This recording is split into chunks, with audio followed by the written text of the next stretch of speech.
very short agenda today. Do we have any public to make comments? Not quite sure, but this is time for public comments if you have them. The items for approval. The first is the agenda. Is there a motion on the agenda? So move. Second. Any opposition? Agenda is approved. The minutes from the prior meeting, they are where? Here? Yes. Do we have the minutes up there somewhere? Yes, I do. It's on the screen. They're on the screen. Okay. Any comments on the minutes? Move approval. Second. All in favor? Aye. Aye. Motion passes. The first item, quarterly investment reports. Heather, are you going to lead that, or Leanne? Good morning. Actually, I'm going to turn it over to Scott Sweeten from PFM to go through the market update and the performance of the pools that they manage. I think Scott is sitting in the room with you. Yes, he is. Scott, you got the floor. Good morning. I'm Scott Sweeten with PFM Asset Management. Basically, what I'll do, I'll go through a broad overview on the economic update. If you do have any specific details, I'll be more than happy to get into the weeds a bit on that. But in general, I'll keep it fairly broad, and then I'll touch on the portfolios and the performance for the quarter.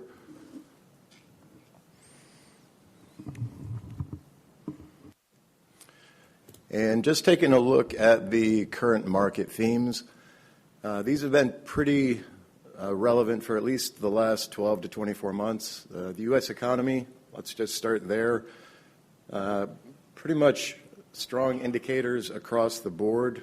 GDP for 2023, very strong. Q3 and Q4 of 2023, definitely stronger than expectations. I'll touch on that in a bit. Inflation, for the most part, is cooling. Most indicators that we are monitoring are hovering around the 3% range. Obviously, the Federal Reserve has a target range of 2% that historically they have tried to achieve. Labor market continues to remain very strong.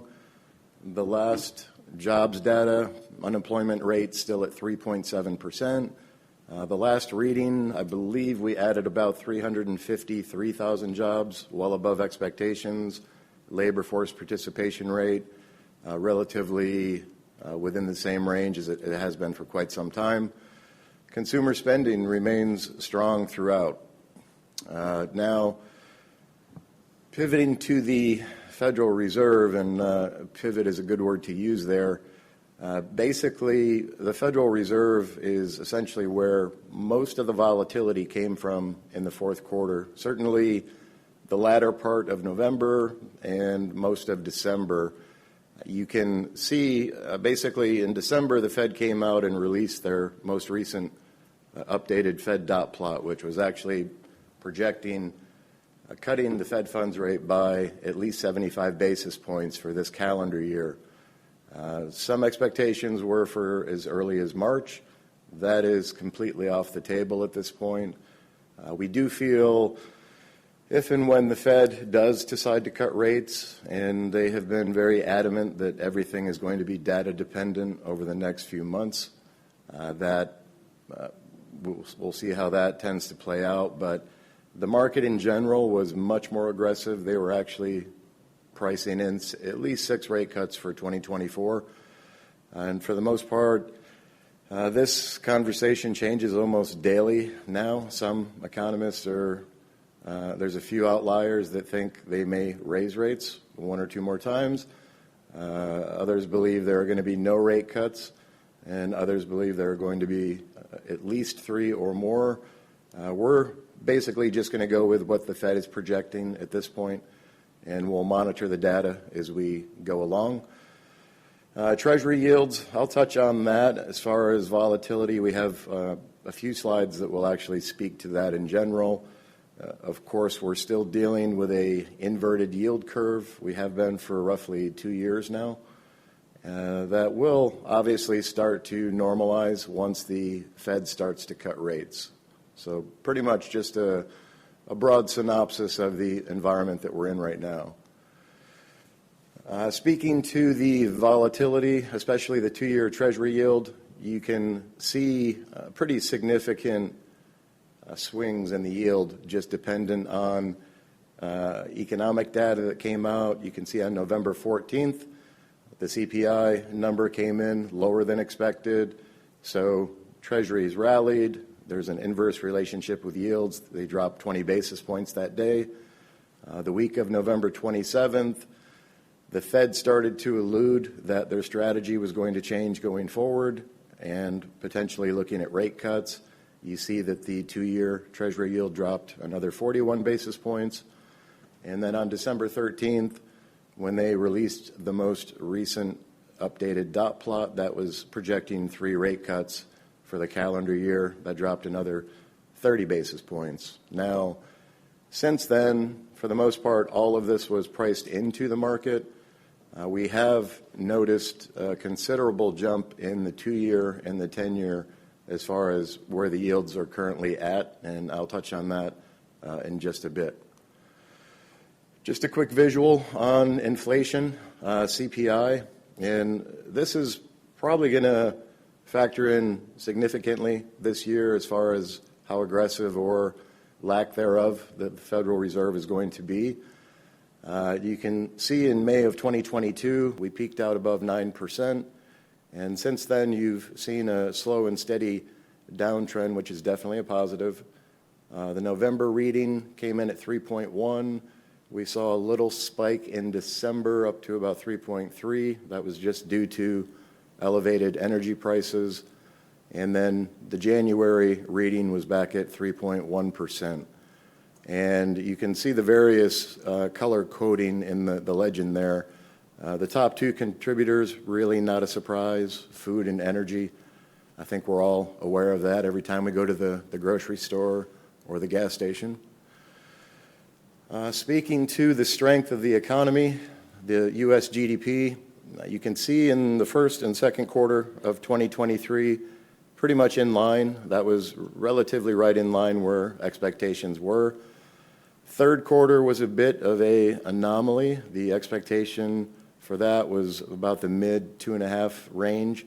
We came in at 4.9%. These are numbers that historically we're definitely not accustomed to. In the fourth quarter, we were expecting 2.6. That came in at 3.3. I think it was just recently revised down to 3.2. But as you can see for the calendar year, very strong growth across the board. And you can also see the projections for 2024, 2025. Those would be sub 2% growth rate for GDP. This would be the most recent Fed dot plot. Each of those dots would represent a member of the Federal Reserve. And you can see in 2024 quite a bit of dispersion among the members as to the degree or rate of cuts. But for the most part, you can see that they are in agreement that rate cuts will take place. There's a few outliers above that 5% range that don't anticipate any changes at all. As we get a little further out on the timeline, you can see that we are starting to approach the 2% target range that the Fed is trying to achieve. Sorry, I've been speaking for about 3 weeks now.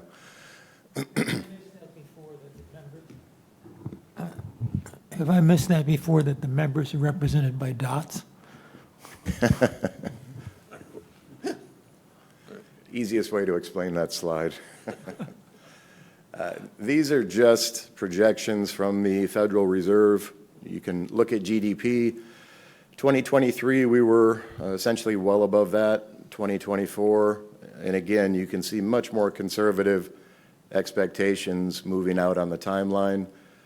Unemployment rate, we're at 3.7%, so we were below the projections by the Fed. Looking further out, the Fed has been very transparent that they're comfortable letting unemployment rate creep up to the low 4% to mid 4.5% range in order for them to focus on taming the inflationary pressure further. PCE inflation in the bottom left quadrant, that's actually the main economic indicator that the Fed monitors. That recently just came in at 2.8% yesterday. So that basically is somewhat of a positive. I think if that would have come in stronger than expectations, we would have definitely noticed a lot more volatility in the market. But you can see their projections there are, again, right around that 2% range as we move further out on the timeline. And obviously, Fed funds rate, we are anticipating fully that they're going to continue to cut rates as we move along. Just basically looking at the inverted yield curve, which, as I said earlier, we've been looking at for roughly 2 years now, a little bit over. Two things I'll point out. On the short end of the curve, 12 months or less, once the Fed does start to cut rates, you're going to see that part of the curve start to drop significantly, essentially lock in step with the Fed funds rate. Eventually, there will be the yield curve normalizing. By that, I mean it will be, at some point, upward sloping. But just to give you an idea how much yields have changed since the end of the third quarter, which would be indicated by that light blue dotted line as of September 30th. And then the dark blue line below that, that would be as of December 31st. So just for reference, we look at the 2-year. On December 31st, that was a 425. We're roughly around a 470 in that area right now. A 10-year, we were showing at 388. And again, that is about 40 basis points higher. So yields have bounced back a bit just based on the commentary from Chairman Powell.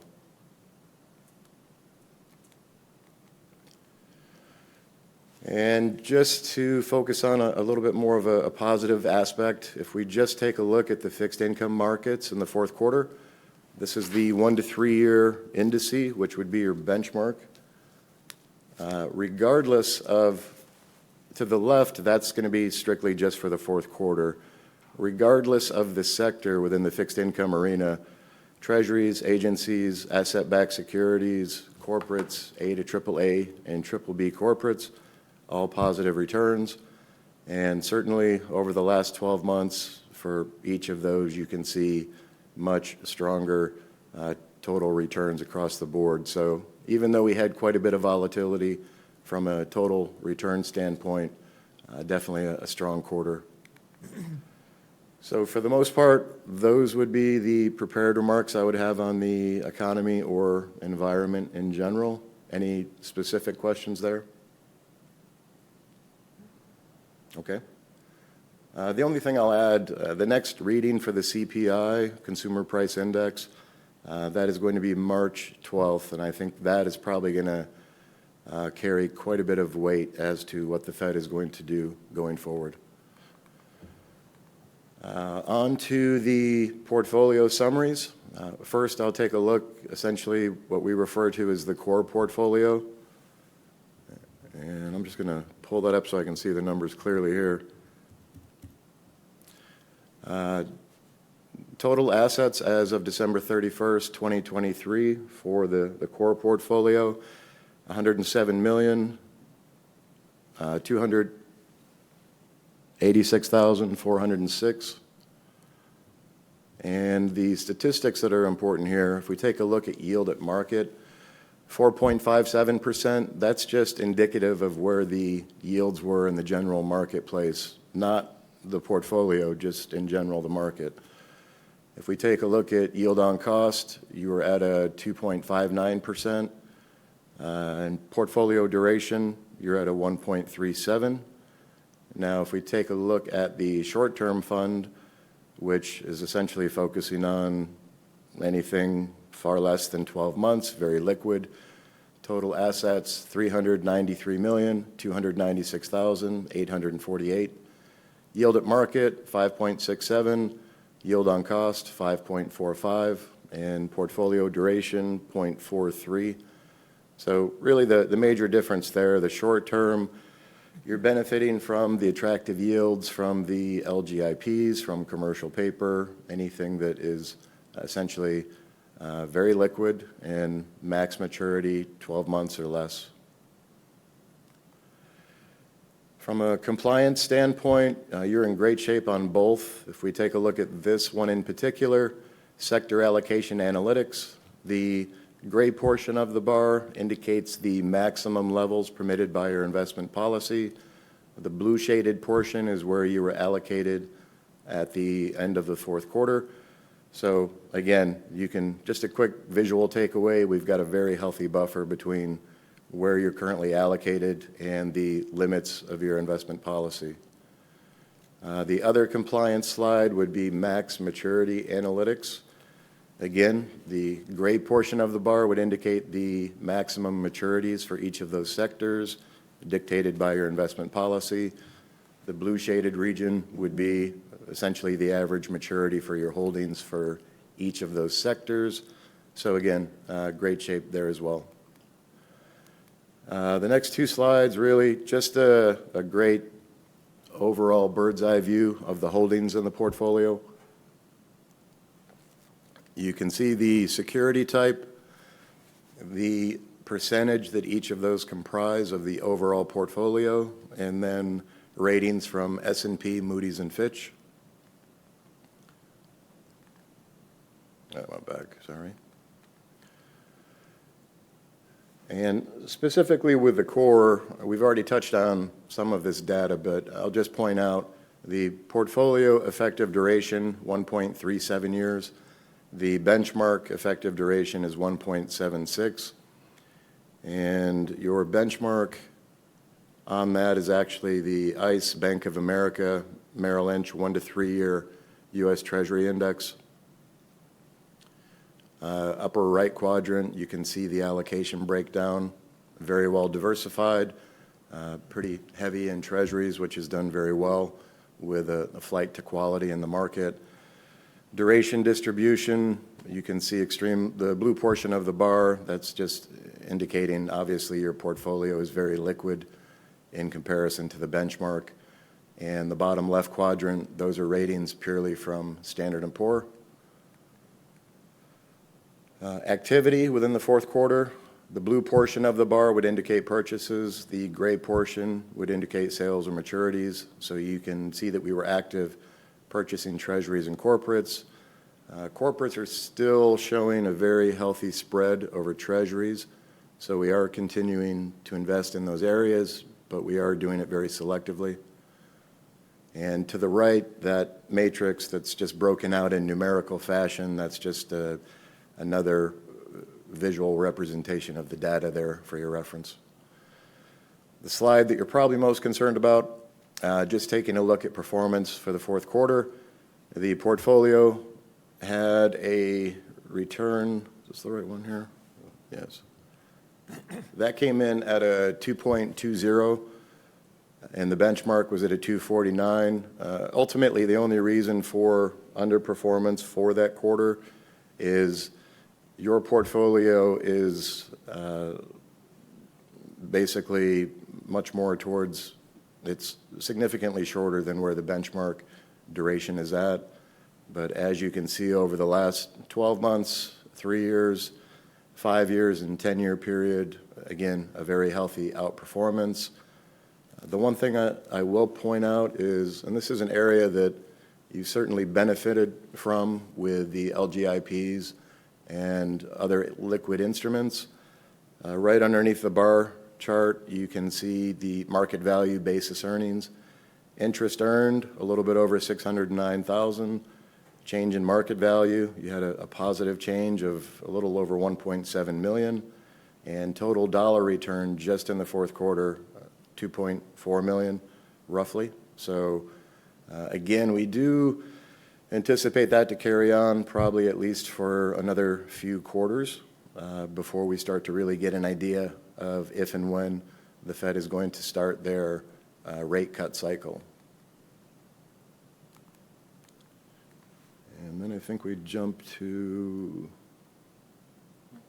really just the short term, which is pretty straightforward. Before you go on, I have a quick question. This is Leanne. I have a quick question. Sure. I've been on a lot of market calls with different folks from PFM for different reasons. And I know in a lot of portfolios, you're starting to move out on the curve a little bit to lock in rates, anticipating that rates are going to start coming down. Is that the intent to do that with the core portfolio as well? Initially, what we're going to do, if case by case, certain portfolios, the average duration for the portfolio is significantly less than the benchmark. So the first step is we would move in line with the benchmark, which we would say neutral. Then once we start to see indications that we are anticipating changes where the Fed is going to start to cut rates, we will incrementally move the yield curve out a bit to be proactive rather than reactive. Yes. Okay, thank you. Any other questions?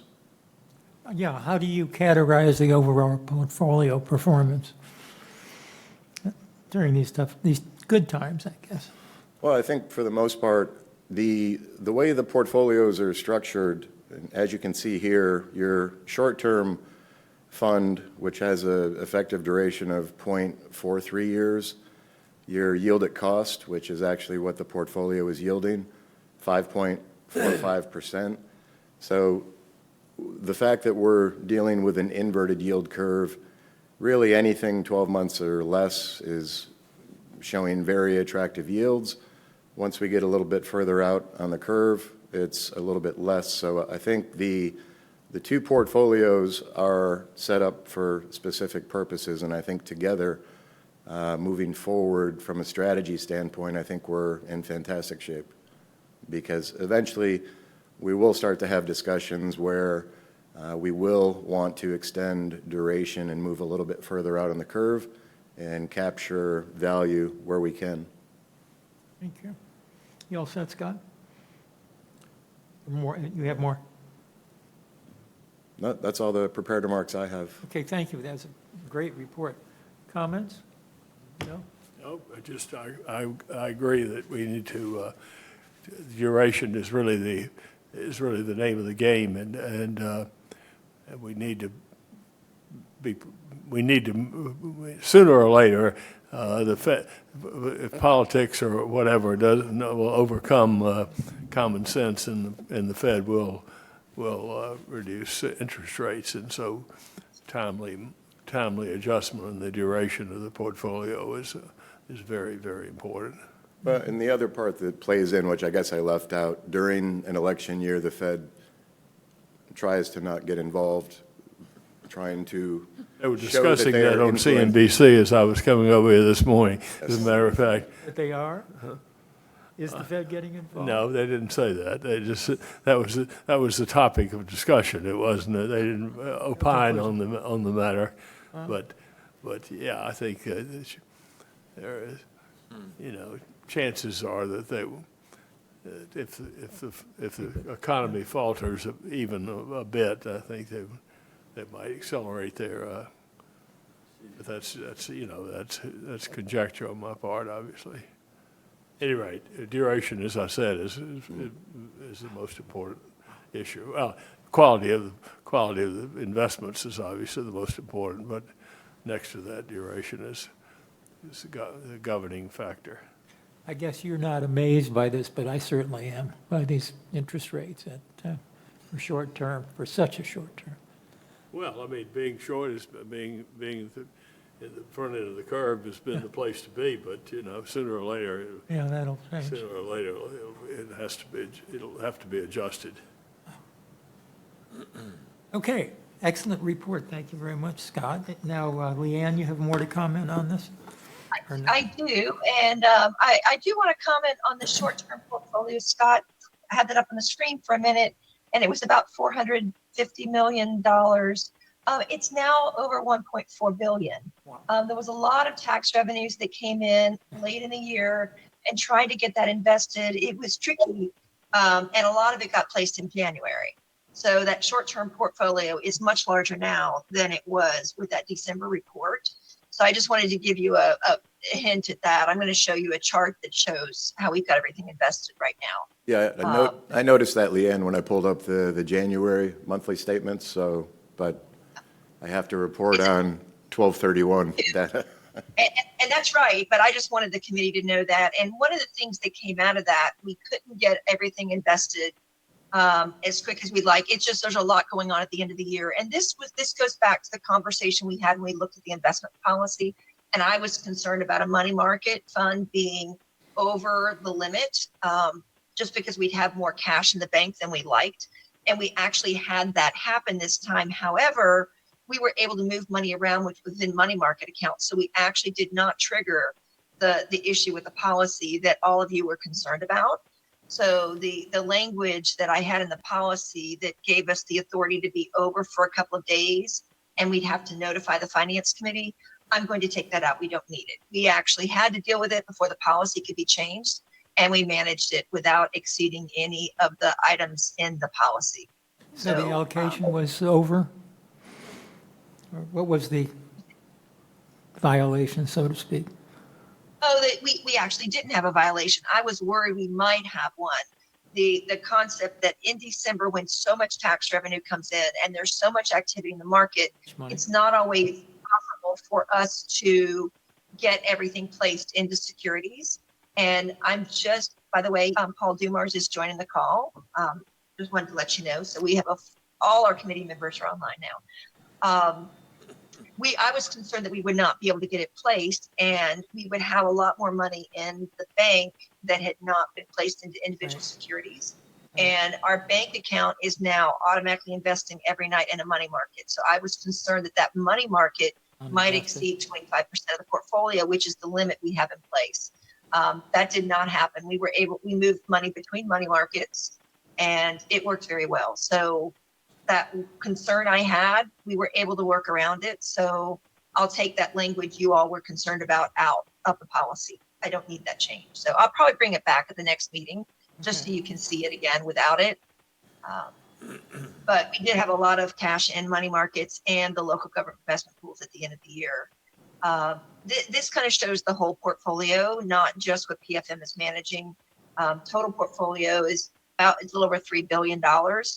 We had a little bit in cash, 75% in money markets at the end of the year, and pools, and 20% in securities. That number, as I mentioned, has changed significantly since December 31st. Went over the core portfolio benchmarks, which Scott already covered. Interest earnings, and you can see the chart down at the bottom right, that interest history, and the dotted black line is the current year. So if you look at, and the bright blue was last year, and that was when you can see that's when the Federal Reserve started changing interest rates significantly. And we had a high spike up in interest rates during our fiscal year 2023.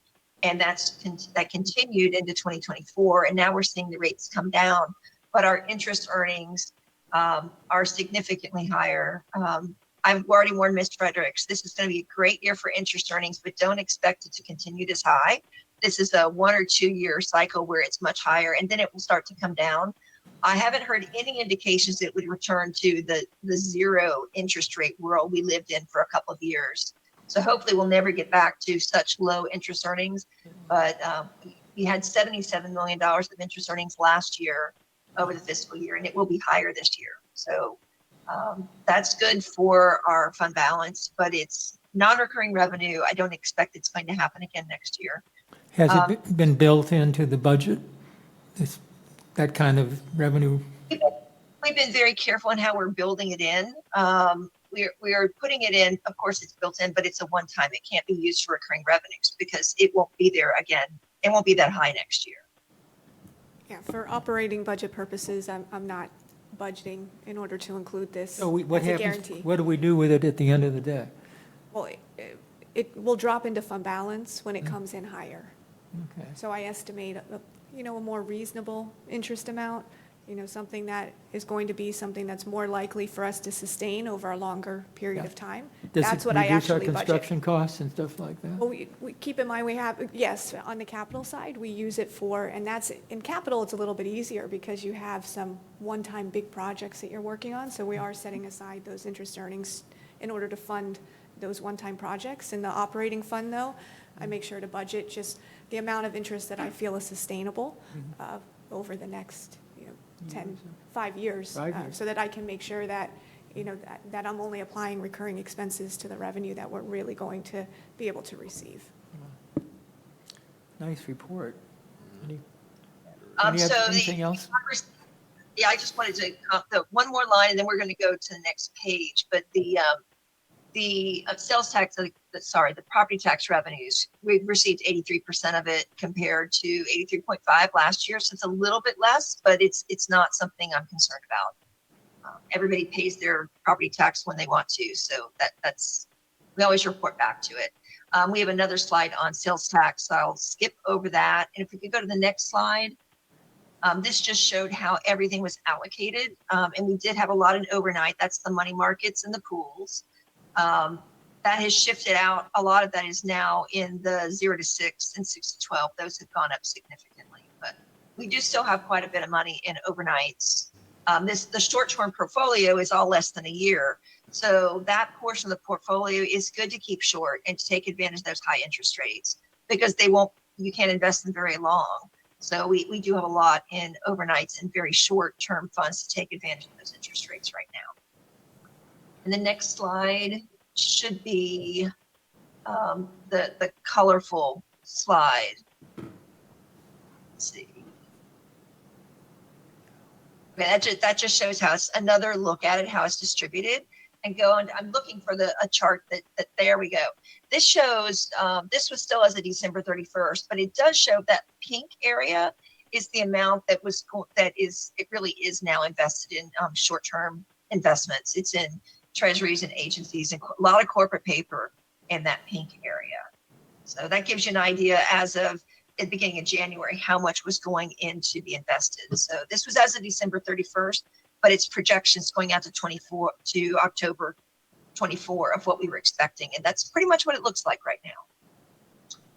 And I think you can go towards the last slide. These next slides just show the investments, the same thing that's in the PFM report. But this last one is the sales tax. And for those of you that also are on the sales tax oversight committee, forgive me, you've seen this already. But as of December 31st, we had received 1.1 billion as opposed to the 876 million projected. That's 126% of projections. So the revenues are still coming in well in advance of projections. Total payments are at 689 million, and purchase orders outstanding, that's work that's underway, another 114 million. So there's a lot of work being done and a lot more contracts are being issued right now. And then I wanted to point out on the far right-hand side, that line of credit that we had is closed out. The total fees for that line of credit were $487,000. It's closed. There'll be no more fees on that one. Interest earnings on the sales tax alone was $33 million. So net of those fees at 32.6 million. And Mr. Miller, to your point, those dollars are going to be used for sales tax funded projects. So that helps deal with cost escalation on construction. That gets right to your point. And that's all the information I have on investments. Are there any questions for either myself or Scott? Oh, yeah. Nice. Well, wonderful. Thank you very much. I hope we can continue at least for a while with those returns. We're trying to take advantage of those interest rates we've got right now, especially in the short-term portfolio, and capitalize on those and get as much interest earnings as we can. Okay, meantime, welcome Paul Dumars. We see you there. Yep. Prominent on our screen. All righty, so that's, any more comment on the financial report? You all have any thinking? All righty. So we've got the The next item on the COP agenda issue. is just an update for you, and it's the 2024 COPS issue. This is one that the Finance Committee approved back in 2021. That's why I'm giving you a very old report right now. We did forward refundings that happened. The first one was May of 2022, and the next one will be May of 2024. It's already locked in. We locked in the borrowing rates back in 2021 to do a refunding that's going to happen now. And so we already locked in the savings. It's already done. It's really a formality at this point. There's nothing for the committee or the school board to approve. We're working with B of A to wrap up the last details of it, but it's already in place. And I see Laura Howe is on the call. If you want to go through the first slide or two, really, I think it just shows the summary of what we were doing. Committee already approved this, so it has the various dates. So now we're moving in on May of 2024 when we would do that forward refunding. And then it would actually redeem the bonds on August 1st. But we locked in the rate of 1.37%. And Laura, the one thing I didn't warn you in advance I was going to ask this question, but if we were trying to do this refunding today and hadn't locked in the forward, we would not be doing it, would we? I can't say we wouldn't fully do it, but we realized on this 2024 deal that refunded the 2014 C series, 17.9% savings at the 1.37 rate. And in today's market, we would probably be about 3.5–4% for that. So there could potentially have been savings, but nothing like what we were able to lock in back in 2021. So that was great for the district, and we will look at, because of the interest rate environment we're in now, the potential to fund the escrow from the May 5th closing date to August to get a little bit additional interest earnings for the district as well. Well, congratulations to you and your staff, Leanne and Heather, and this group. Nice job. Thanks to Bank of America for bringing us the transaction as well. And I know they're on the call. So we're wrapping this up. And this was really just an FYI. Everything's already been done. But we wanted to let you know that we're moving forward with the next step. This is when, of course, you lock in your interest rates ahead of time, and this was a pretty darn good time to do it. So far, so good. Ms. McQuinn, you had your hand up? Just a quick remark. I do want all of you on the Finance Committee to know that at board meeting, not our last, but the one before, I did recognize the outstanding work of this committee. So thank you again for the time that you give to us. That is time you could be doing something else, probably. Thanks. Thanks so much. What did she say? Okay, And that really all we have. The next meeting is scheduled for May 17th. I think at our last meeting, I went back and looked at that, and I think I'd said it would be May 10th or May 17th. We were going back and forth with the audit committee. So we will be on May 7th, the morning of May 17th for the next meeting. And then we have meetings in August and September. Chances are we'll only use one of those. Usually we end up with quorum issues. I had the two scheduled in case we do a TAN sale. That's always in September. And I don't envision we need a TAN sale this year. Not sure we can justify having a TAN sale right now, but we might get to it in another year or two. But I still have the date on the calendar in case, and it gives us a little flexibility for those June 30 financials when we're going to get them to the committee. And then October and December are the dates in the future. If I haven't sent those meeting dates out, I will get them out today. I think I have, but I'll double check to make sure you have them on your calendar. And I want to apologize for not being there in person, but it's great being online and seeing everybody's faces online. So thank you all for attending our meeting today. Are there any other questions? well, I think we're all set, unless there are any other comments. Thanks very much for your Indeed. attendance. It was an excellent meeting. Keep it up. Thank you so much. Yeah. And the dates are, Yeah, I guess, are on the back here. Yeah, on the back of the You do sheet. have them on the back of the agenda. Thanks so much, Leanne, and all. Thank you. Okay,